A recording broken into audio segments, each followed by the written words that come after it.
Hello guys, ಎಲ್ರಿಗೂ ನಮಸ್ಕಾರ. ಎಲ್ರು ಹೇಗಿದ್ದೀರಾ? ಎಲ್ರು ಚೆನ್ನಾಗಿದ್ದೀರಾ ಅಂತ ಭಾವಿಸ್ತೀನಿ ನಾನು.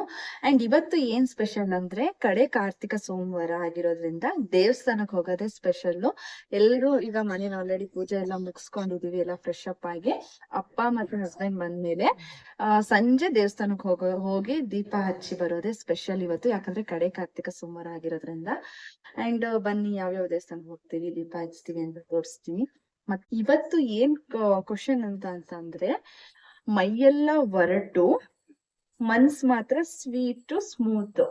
ಇನ್ನೊಂದ್ಸಲ ಹೇಳ್ತೀನಿ, ಮೈಯೆಲ್ಲ ಒರಟು ಮನ್ಸು ಸ್ವೀಟ್ ಅಂಡ್ ಸ್ಮೂತ್, ಮೃದು ಅಂತಾನೆ ಕರಿಬೋದು. ಇದಕ್ಕೆ ಯಾರ್ಯಾರಿಗೆ ಆನ್ಸರ್ ಗೊತ್ತಿದೆ ದಯವಿಟ್ಟು ಕಮೆಂಟ್ ಮಾಡಿ. ಯಾರ್ಯಾರು ಸಬ್ಸ್ಕ್ರೈಬ್ ಆಗಿಲ್ಲ ಇನ್ನೂ ಬೇಗ ಬೇಗ ಹೋಗಿ ಸಬ್ಸ್ಕ್ರೈಬ್ ಮಾಡಿ. ನನ್ನ ತಂಗಿ ಪೂಜೆ ಮಾಡ್ತಿದ್ದಾಳೆ. ಧರ್ಮಸ್ಥಳಕ್ಕೆ ಹೋಗಿದ್ರು, ಹಾಗಾಗಿ ಪ್ರಸಾದ ತಿಂತಿದ್ದಾರೆ. ಪ್ರಸಾದ ಕೂಡ ಹಂಚ್ಬೇಕು ಇವತ್ತು. ಕ್ರಿಸ್ತದು ಪೂಜೆ ಮಾಡ್ತಿದ್ದಾಳೆ. ಎಲ್ರು ರೆಡಿ ಆಗಿ ಹೋಗ್ತಾ ಇದೀವಿ. ಹಾಯ್ ಮಾಡಿ ಎಲ್ರು, ಹಾಯ್. ಅಲ್ಲಿಂದ ಹೊರಟಿದ್ದೆ ನಾವು ವಿರೂಪಾಕ್ಷೇಶ್ವರ ದೇವಸ್ಥಾನಕ್ಕೆ. ಶಿವನ ದೇವಸ್ಥಾನ ಇದು ಫೇಮಸ್ಸು. ಆ್ಯಂಡ್ ಅಲ್ಲೇ ಗಣೇಶಂದು ವಿಗ್ರಹ ಇತ್ತು. ಅಲ್ಲಿ ನನ್ನ ಮಗನಿಗೆ ಹೇಳಿದೆ ಬಸ್ಕಿ ಹೊಡಿ ಅಂತ. ಅವನು ಎಲ್ಲರೂ ನೋಡ್ತಾರೆ ಅಂತ ಅಂದ್ಬಿಟ್ಟು ಆಗೋ ಈಗೋ ಹೊಡೆಸ್ದೆ ಬಸ್ಕಿ. ಫಸ್ಟ್ ಆಫ್ ಆಲ್ ಹೇಳಬೇಕಂದ್ರೆ ನನಗೂ ಚಿಕ್ಕ ವಯಸ್ಸಲ್ಲೆಲ್ಲ ಗಣೇಶನೇ ಇಷ್ಟ ಆಗ್ತಾಯಿದ್ದಿದ್ದು. ಆ್ಯಂಡ್ ಅಲ್ಲೆಲ್ಲ ದೀಪ ಹಚ್ಚಿದ್ರು, ಅದನ್ನೆಲ್ಲ ನೋಡ್ಕೊಂಡು ನಾವು ಕೂಡ ದೀಪ ಹಚ್ಚೋಣ ಅಂತ ಹೋದ್ವಿ. ಇದು ವಿರೂಪಾಕ್ಷೇಶ್ವರ ನಮ್ಮ ಹಾಸನ್ಗೆ ಫೇಮಸ್ ಶಿವನ ದೇವಸ್ಥಾನನೇ ಅಂತ ಹೇಳ್ಬೋದು. ಇವನ್ ಶಿವರಾತ್ರಿಗೂ ಕೂಡ ನಾವು ಇಲ್ಲೇ ಹೋಗಿ ದರ್ಶನ ಮಾಡ್ಕೊಂಡು ಬರ್ತೀವಿ, ಎಷ್ಟೇ ಇದಾದರೂ ನೈಟಲ್ಲಿ ಜಾಗರಣೆ ಮಾಡಿಕೊಂಡು. ಆ್ಯಂಡ್ ಈ ಕಾರ್ತಿಕ್ ಸೋಮವಾರ ಅಂತ ಅಂದರೆ ಈ ದೀಪಗಳನ್ನ ನೋಡೋಕ್ಕೆ ಒಂದು ಖುಷಿ ಆಗ್ತಾಯಿದೆ, ಆನಂದ ಆಗ್ತಾಯಿದೆ. ಮನೆಯಲ್ಲಿ ದೇವ್ರ ಮನೇಲಿ 2 ದೀಪ ಹಚ್ಚಿದ್ರೇ ಎಷ್ಟು ಕಳೆ ಕಾಣಿಸುತ್ತೆ. ಅಂಥದ್ರಲ್ಲಿ ಈ ದೇವಸ್ಥಾನ ತುಂಬಾ ದೀಪದಲ್ಲೇ ಕಾಣಿಸ್ತಾ ಇತ್ತು, ತುಂಬ ಚೆನ್ನಾಗಿ ಕಾಣಿಸ್ತಾ ಇತ್ತು. ಆ್ಯಂಡ್ ಅಲ್ಲಿಂದ ನಾವು ನೆಕ್ಸ್ಟ್ ಹೊರಟಿದೆ ಶ್ರೀ ಲಕ್ಷ್ಮೀ ವೆಂಕಟೇಶ್ವರ ಸ್ವಾಮಿ ದೇವಸ್ಥಾನ. ಇದು ವೆಂಕಟೇಶ್ವರನ ಸನ್ನಿಧಿ, ಬಟ್ ಬಾಗಿಲಾಗಿತ್ತು.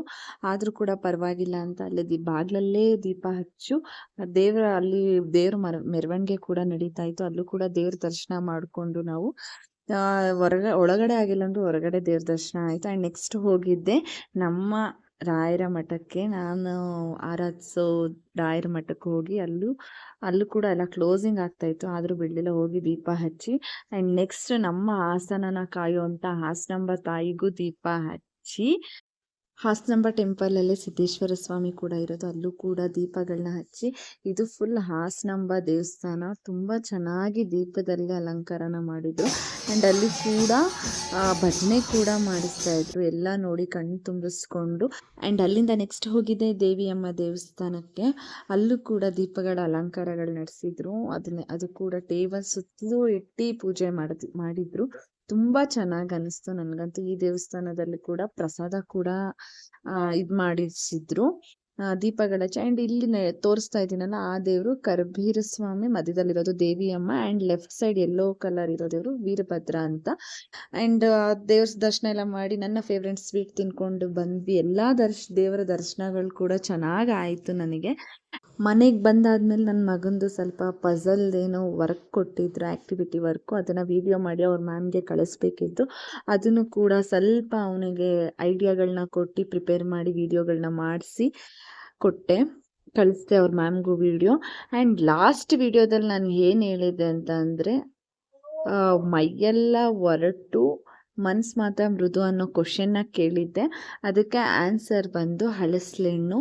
ಮೇಲೆ ಗ್ರೀನ್ ಇರೋ ಚಿಪ್ಪೆ ಅದೆಲ್ಲ ಒರಟಿರುತ್ತೆ, ಮನಸ್ಸು ಸ್ಮೂತ್ ಅಂದರೆ ಅದರಿರೋ ಒಳಗಡೆ ಇರೋ ಹಣ್ಣು ಸ್ಮೂತ್ ಆಗಿರುತ್ತೆ, ಸ್ವೀಟ್ ಅಂತ ಇದ್ರ ಅರ್ಥ. ಆ್ಯಂಡ್ ಈ ಕ್ವಶನ್ಗೆ ಉತ್ತರ ಸಿಕ್ತು ಅಂದ್ಕೊಳ್ತೀನಿ. ಆ್ಯಂಡ್ ಇನ್ನೂ ಮತ್ತಷ್ಟು ಕ್ವಶನ್ಸ್, ಬ್ಯೂಟಿ ಟಿಪ್ಸ್, ಬ್ಲಾಗ್ಸ್ಗಳನ್ನ ಬೇಕಂತಂದರೆ ನನ್ನ ಚಾನಲ್ನ ಫಾಲೋ ಮಾಡೋದು ಮಾತ್ರ ಮರಿಬೇಡಿ. ಆ್ಯಂಡ್ ಬ್ಲಾಗ್ಸ್ ಮುಗಿಯೋಂಥ ಸಮಯ ಕೂಡ ಬಂತು, ಮತ್ತೆ ಸಿಗುವ. ಗುಡ್ ನೈಟ್, ಸ್ವೀಟ್ ಡ್ರೀಮ್, ಬಾಯ್.